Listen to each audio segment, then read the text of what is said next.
Apple présente tous les ans une nouvelle mise à jour avec son nouvel iPhone. Mais ce qui est génial, c'est qu'avec ces mises à jour, les anciens iPhones prennent aussi une bouffée d'air frais qui permet réellement d'améliorer notre quotidien. Et quand je parle de mise à jour, je ne parle pas des petites mises à jour, les fameuses 16.2, 16.3, 16.4, mais bien des grosses mises à jour majeures de l'iPhone. Je vous avoue que j'ai passé plusieurs jours à éplucher toutes les rumeurs et toutes les informations qui avaient fuité pour vous donner toutes les informations qu'on a actuellement sur la prochaine mise à jour de l'iPhone.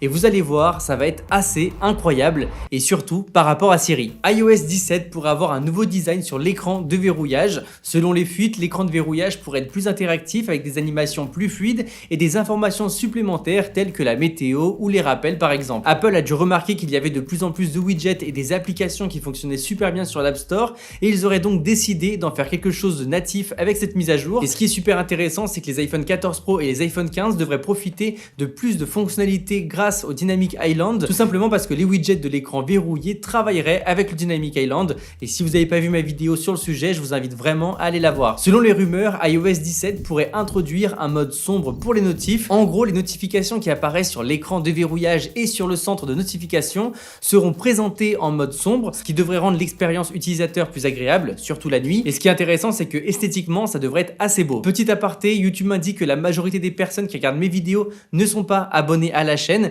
Du coup, si vous aimez les produits Apple et que vous aimez ce que je fais, n'hésitez surtout pas à vous abonner. Merci d'avance. iOS 17 pourrait inclure plus de modes de concentration ou du moins les inclure d'une meilleure façon. Vous l'avez certainement remarqué, sur les iPhones, on a déjà des modes de concentration qui permettent de gérer les notifications pour mieux se concentrer. Dans l'idée, c'est juste génial, mais dans l'exécution, il y a encore une marge d'amélioration, tout simplement parce qu'il y a beaucoup de personnes qui ne l'utilisent pas à 100% ou tout simplement qui n'utilisent pas du tout. Du coup, Apple aurait prévu de faire une refonte pour que cette partie-là soit simplifiée et surtout qu'elle soit plus utilisée de façon générale. D'ailleurs, en parlant de choses qui seraient optimisées, il y a également la bibliothèque d'applications qui devrait pouvoir être désactivable parce qu'il y a plein de personnes qui préfèrent avoir un iPhone avec uniquement une seule page et sans avoir ce mode-là. Et surtout, elle pourrait être éventuellement retravaillée et améliorée parce que c'est vrai qu'aujourd'hui, les applications n'arrêtent pas de bouger selon l'utilisation qu'on va avoir. Le problème, c'est qu'on ne peut pas développer de mémoire musculaire et de connaître par cœur la position des applications, ce qui fait qu'à chaque fois qu'on va sur cette page, on est obligé de chercher nos applications et à chaque fois comme ça bouge,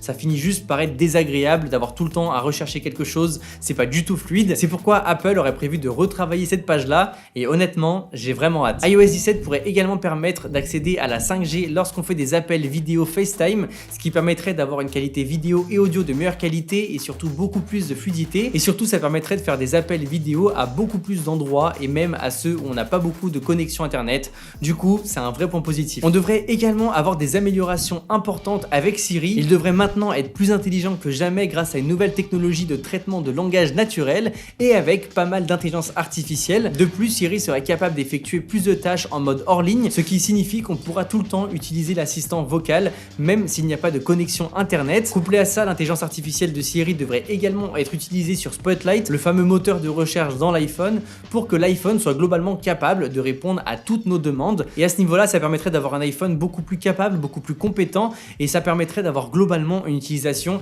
qui sera complètement révolutionnée. On devrait également avoir des améliorations par rapport à l'application photo qui devrait être retravaillée. Apple souhaiterait tout simplement simplifier parce que c'est vrai qu'aujourd'hui on a beaucoup de menus, beaucoup de fonctionnalités et pour quelqu'un qui s'y connaît pas forcément, ça peut devenir contraignant. Après, je vous avoue que j'ai hâte de voir ce qu'ils font par rapport à ça parce qu'aujourd'hui on a un mode photo portrait, on a un mode vidéo portrait, on va avoir un onglet timelapse, on va avoir un onglet panorama et c'est vrai que globalement ça devient un petit peu compliqué. Donc s'ils réussissent à simplifier tout ça, ça serait juste génial. Par rapport à la date de sortie, on sait que iOS 17 devrait sortir publiquement en septembre 2023, ce qui signifie qu'on a quand même moins d'un an à attendre, mais pour les plus pressés, il y aura une version bêta qui sera présentée lors de la WWDC le 5 juin. Suite à ça, on pourra évidemment l'installer avant tout le monde, mais il risque d'y avoir des bugs vu que c'est une version bêta, donc pour avoir une vraie version qui fonctionne bien, il faudra au moins attendre septembre, mais évidemment, dès qu'elle sortira, on refera une vidéo sur la chaîne pour vous montrer toutes les nouveautés et tout ce qui a changé par rapport à la version précédente. Passons maintenant à la partie qui fâche, les produits compatibles. Eh bien, la bonne nouvelle, c'est que Apple devrait apporter la mise à jour à tous les iPhones qui étaient déjà compatibles iOS 16. Donc, ça sera à partir de l'iPhone 8 et de l'iPhone 10 qui sont sortis la même année, évidemment, c'était en 2017. Par contre, on va pas se cacher, ça sera certainement la dernière année de mise à jour pour ces iPhones-là. C'est encore une fois une grande preuve de la durabilité des produits Apple. Et par rapport à ça, si vous voulez prendre un iPhone le moins cher possible pour qu'il dure le plus longtemps possible avec les mises à jour, je vous recommande réellement de prendre un iPhone 11 avec la puce A13 parce qu'elle devrait durer encore 3 ans facilement, parce que c'est une puce qui était extrêmement puissante et qui apportait beaucoup de nouveautés. Et c'est vrai qu'aujourd'hui on retrouve les iPhone 11 et 11 Pro pour pas trop cher, donc ça reste un très bon deal. Donc voilà pour toutes les rumeurs les plus récentes et les fonctionnalités d'iOS 17. Bien sûr, rien n'est encore confirmé, Apple pourrait évidemment choisir d'inclure certaines fonctionnalités et de ne pas inclure d'autres fonctionnalités. Donc n'hésitez surtout pas à vous abonner pour ne pas rater mes prochaines vidéos sur le sujet et à me dire dans les commentaires quelle est la fonctionnalité qui vous intéresse le plus. Nous on se dit à très vite pour de prochaines vidéos. À très bientôt, c'était André Martin.